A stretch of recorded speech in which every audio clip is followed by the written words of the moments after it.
একটা ভিডিওতে নাকি দাবি করা হয়েছে ৩-৪ তারিখে রাতে আমি ক্যান্টনমেন্টে ছিলাম, আর্মি অফিসারদের সাথে নিয়ে ভারতের দালালদের নিয়ে আমি মিটিং করেছি, আমাদের শত্রুদেরকে আমরা যথেষ্ট চিনাতে পেরেছি। কেন এখন কেউ কেউ বলার সাহস পায় যে ফ্যাসিস্টের যারা দোসর আছে যে তখন কি ভালো ছিলাম না, তখন কি ভালো ছিলাম না, কেন এখনও তারা জাস্টিফাই করার সাহস পায়, কেন তারা এখনও কোথাও কোথাও মিছিল করার সাহস পায়, কেন মাঝে মাঝে তারা দু একটা কথাও বলার সাহস পায়?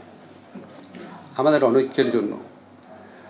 আমি অনেক কিছুর আমাকে মানুষ বলে আপনার সঙ্গে এটা বলছে উত্তর দেন, কিছু জিনিস উত্তর দিব, হয়তো আজকে রাতেই দিব, বাট আমরা কি আমাদের মধ্যে অন্তর্দ্বন্দ্বে আমাদের এনার্জি নষ্ট করব?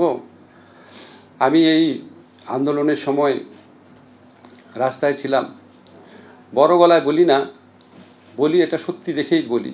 রাখালদা অভিভাবকদের সমাবেশ বলল 18 জুলাই আমি বলেছিলাম শেখ হাসিনার পদত্যাগ চাই। রাখালদাকে আবার একটু জিজ্ঞেস করলাম, বলেছিলাম আপনার মনে আছে? না, হ্যাঁ মনে আছে। কারণ তখন কোনো পত্রিকা পরের দিন লেখারও সাহস পায় নাই। 18 তারিখে বলেছিলাম, আবার ওনার কাছে শুনে নিলাম যে আমি বলেছিলাম যখন, আমার মনে হচ্ছিল পত্রিকাগুলো হয়তো খুব বড় করে জিনিসটা তুলবে। আমার নিউজ তো সাধারণত দেয়, কিন্তু পরের দিন পত্রিকাটা দেওয়ারও সাহস পায় নাই। এটার মানে এইটা না যে পত্রিকা রোল রাখে না। এখানে শফিক অত্যন্ত কারেক্টলি বলেছে, আমাদের এই আন্দোলনে বিশেষ করে জুলাইয়ের শেষ সপ্তাহে, অগাস্টের প্রথম দিকে পত্রিকা যে রোল রেখেছে, মেইন স্ট্রিম পত্রিকা, এটা আমাদের সবার শ্রদ্ধার সাথে স্মরণ রাখা উচিত। আমাদের অনেক অভিযোগ ছিল পত্রিকা ঠিকমতো রোল পালন করছে না, কিন্তু সবচেয়ে ক্রুশিয়াল সময় করেছে যে সেটা প্রমাণ দেখেন।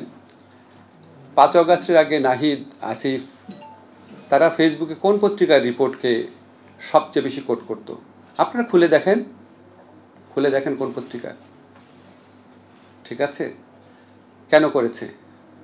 এখন আমি যদি একটা পত্রিকার বিরুদ্ধে উঠে পড়ে লাগি, আমি কি তার এই জুলাই অগাস্ট গণ অভ্যুত্থানের রোল দেখব না? আমি 15 বছরের রোল দেখব না? অবশ্যই আমার প্রতিবাদের ভাষা থাকবে, অবশ্যই আমি প্রতিবাদ করব। কোনো পত্রিকায় কোনো কিছু পছন্দ না হলে অবশ্যই বলবো, বস্তুনিষ্ঠভাবে বলবো, প্রতিবাদ করব। কিন্তু তাকে তো আমি জুলাই গণ অভ্যুত্থানের শত্রু বানাতে পারি না, যেখানে সবচেয়ে বেশি তার নিউজ আমি কোট করেছি। চ্যালেঞ্জ করলাম আপনাদেরকে, আপনারা খুলে দেখেন এই আন্দোলনে যারা বড় বড় নেতা ছিল সবচেয়ে বেশি কার লেখা কোট করেছে, কোন পত্রিকার লেখা কোট করেছে। আমাদের মধ্যে মতভেদ থাকবে, আমরা একজনের কাজের সমালোচনা করব, মিথ্যা কথা কেন বলবো? আমি ডিটেইল বলবো, শুধু আপনাদের একটা কথা বলে রাখি, একটা ভিডিওতে নাকি দাবি করা হয়েছে 3-4 তারিখে রাতে আমি ক্যান্টনমেন্টে ছিলাম, আর্মি অফিসারদের সাথে নিয়ে ভারতের দালালদের নিয়ে আমি মিটিং করেছি। আমি অবাক হয়ে যাই, মানুষের কল্পনারও তো একটা সীমা থাকা উচিত। 3 তারিখে মাহবুব মোর্শেদের সাথে শহীদ মিনারে সমাবেশ করার পর রাত 9টা পর্যন্ত ছিলাম, বাসায় গিয়েছিলাম। তারপরে অধ্যাপক মোস্তফা মামুন ঢাকা ইউনিভার্সিটি ফুলার রোডের 19 নম্বর বিল্ডিংয়ে দোতলা ডান দিকে থাকেন, তার বাসায় রাত্রে থেকেছি। শুনেছি আমাকে মেরে ফেলবে অথবা গ্রেফতার করবে। 4 তারিখের রাতে সন্ধ্যার পরে অনলাইন অ্যাক্টিভিস্ট যারা ছিল তাদের সাথে একটা প্রোগ্রামে অংশ নেই, সেটার অডিও আপনারা অনেকেই শুনেছেন, যেখানে আমি বলছিলাম আমাদেরকে মেরে ফেলতে পারে, আমাদেরকে সবাই বলছে পালিয়ে যেতে। রাতে 9টা, 9:30, 10টা পর্যন্ত। তারপর আবার ওই মোস্তফা মামুন বললাম না, নাম উল্লেখ করে বললাম, ট্রিপল ই টিচার প্রফেসর, আবার তার বাসায় ছিলাম। এখন বলেন আপনি, সব কিছু তো সীমা আছে। এখন আমারা যদি বলে আসিফ নজরুল আসলে চোখ হলো 5টা, এরকম প্রতিবাদ করে মানুষ, ভাই আমার চোখ 5টা কেন?